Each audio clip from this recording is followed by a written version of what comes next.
Hi Capricorn, welcome to your reading for the 15th of August. Let's get straight to it. Wow, the Devil card, you're not messing about, are you? What do we have? We have this before. Hang on, I've got some notes on the Devil I wasn't very happy about. Just bear with me just for a sec. I do like to make notes. If I get something like that, it turns up, I feel like I have to read it. Sorry guys and gals, just hang on in there for a minute. Here we go. Yeah, okay. I knew I'd seen that somewhere before. Maybe I knew he was coming out. She was coming out. So yeah, she coming out, he coming out. This is, you're being tempted. This is, don't embrace, well, it is embrace your shadow side. You know, own it and be liberated. Know what's holding you back. You know, these chains that are all coming, that one of those chains is attached to you. You know, all these chains that go off into the darkness, and she's whispering, going, it's our little secret. This is you holding yourself back. It's not anybody else. Time of respite and solace. So maybe go and think on what it is that's holding you back and why do you feel like that. The universe is ready to give you a minor blessing. Yeah, in the recent past, it's been a bit of the meh card, a bit sort of. I've talked about this card a lot because it's come up a fair bit, but I always think there's 4 cups there. 3 have got water in, one's got neat vodka, and you drink out of all 4 of them, and it just tastes the same. And it's a card of what it really talks about is, are you not seeing what's in front of you? One of those things was very clearly different, you know, very, very clearly different, and you can't. It's almost like you can't see the wood for the trees. You know, you can't see what's right in front of you. Strength card, love this card. I mean, she's standing up for something that can't stand up for itself. This huge snake sprinkling olive leaves onto his head. It's a sign of peace. There's end of hostilities. This is very much a card of you being completely and utterly in the right, and then the result of you being in that state of mind is a very positive resolution as well. So, you know, sometimes you can be like, I'm not moving my car, and people go, fair enough, they don't have to move the car, so you're in the right. But actually, it would have been a strong thing to go, do you know what, I know I'm in the right, but I'm going to move it anyway because it's not worth it. Yeah, it's that kind of strength. So kind of strength to not do the right thing, but do the better thing. There you go, I'd explain it like that. Interesting, love reading coming up maybe. 2 of Cups is the soulmate card. 2 peas in a pod. These 2 angelfish are jumping into each other's universes. I mean, they're not sort of tiptoeing around each other. They are jumping into each other's lives. You know, real commitment. Again, broken arrow twice now, which is an end to hostilities. So if you have been having rows with your partner, or you're thinking of dating someone and it's been a bit frissony or something, or a bit edgy, that's all gone. That's all been sorted. In a work relationship as well, that's the end of hostilities, which is really nice. The head of the matter is the 2 of Swords that came up in that position for someone else. There's an important message that may be getting lost in this kind of stalemate. Sometimes you just have to let go. You know, I was talking a minute ago about the parking situation. You know, it could be that you are in the right, but, you know, just for an easy life, you're just going to let the other person think they've won. And the benefit of something like that kind of behaviour is sometimes they know they haven't won. It makes them even more irritated. It's just delicious. Really nice to see that. So, you know, you're in the right. Once you come out of the shadow side of the devil, meditate on it. Yeah. Queen of Swords, kind of the justice card of the minor arcana. Very much about doing the right thing. You know, really simply put, she's been hurt in love and she's going to be hurt again, but she's prepared to go through it, because just because the last person was a dickhead doesn't mean the next one's going to be. She has impaled one sword through her hand to remind her of the pain that she's gone through. In a more traditional Rider-Waite deck, and I'll use that deck in a moment to clarify some of the cards. In a traditional Rider-Waite deck, she's sort of sat looking into the future, and she's very stoic. In fact, that's the only reason. The only thing I don't like about this card is she's looking into the past. Really, it should mirror. She should be looking into the future there. But maybe she's looking on what she's lost or what went before. And it's kind of a card of experience and a card of, in the cold light of day, this clarity that comes up. So that's your situation. That's what you can influence. This is other people. They're seeing you as very stoic. They're also seeing you as ready to go. It's like, look, you're armoured up to the hilt. You know, you're protecting your heart. You just need to go and just have that adventure. Just take that risk again. There is somebody there. Or if you're in an existing relationship and it's gone a bit wobbly, you know, you almost have to, there's that horrible thing in relationships, isn't there, where one person backs off and the other person goes, oh, they backed off, so I'll back off. And all of a sudden you find yourself 100 feet apart. And as somebody backs off, you should say things like, where are you going? Come back. And sometimes people do need to step away. And I think it's a fluid thing, isn't it, where, you know, you give people some space and then they come back to you, and then you need to have your space and go away and all that kind of stuff.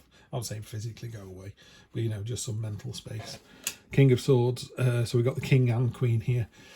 So this is really you turning up in this. This is very much Capricorn. This is really you in your space. The King of Swords is very determined, he's very stoic. People think of him as heartless, and he's not. I mean, he's even put this gold marble in his chest to say, see, and he slammed that iron sword into the ground so hard, it's turning to stone. It's like, I'm here, I'm not going anywhere. It's a lovely lighthouse energy as well, that idea that, you know, if you're in a relationship where your partner is very volatile and gets very angry and goes away and loves you and hates you, loves you and hates you, and you're the barometer in the middle that just stays there, you're just the lighthouse on the rock, and when they've beat the hands against your chest, they calm down and you're still there, you know. And it's like, that's your job. You've been flashing that light and bringing, you know, people home safely for 400 years. You're going to keep doing it. Love that energy. Love it, love it, love it. And then we finish off with the Queen of Cups. Whereas the King and Queen of Swords are quite cold almost, and very literal. There was another word began with C, I can't quite get it out of my head, but very, very literal, and it's about clarity. It wasn't clarity either, but there's a real, you know, if they were a stone, they would be flint or granite. It's like they're immovable. They're like my way or the highway.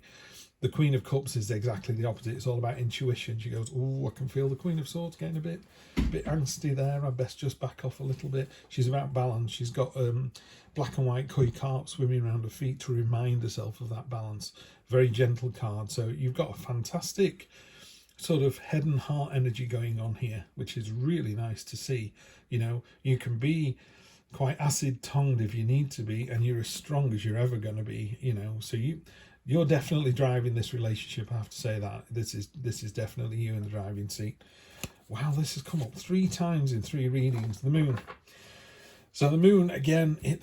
The moon has been talking today in these readings about the path that you should follow, and I'll see if I can find it in this card quickly. But who knows? It's talking about, there's in a more traditional Rider-Waite deck, there's a path between 2 pillars.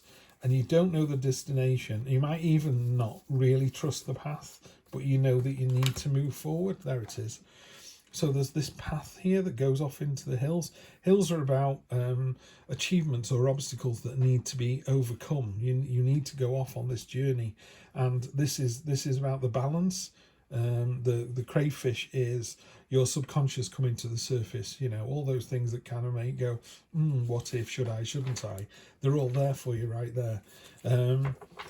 So given the reading, the way the reading's gone, sometimes this could be a bit of a negative card, but the moon isn't saying that to me. The moon is very definitely talking about it's time for you to move on to the next part of the journey, step out on that path.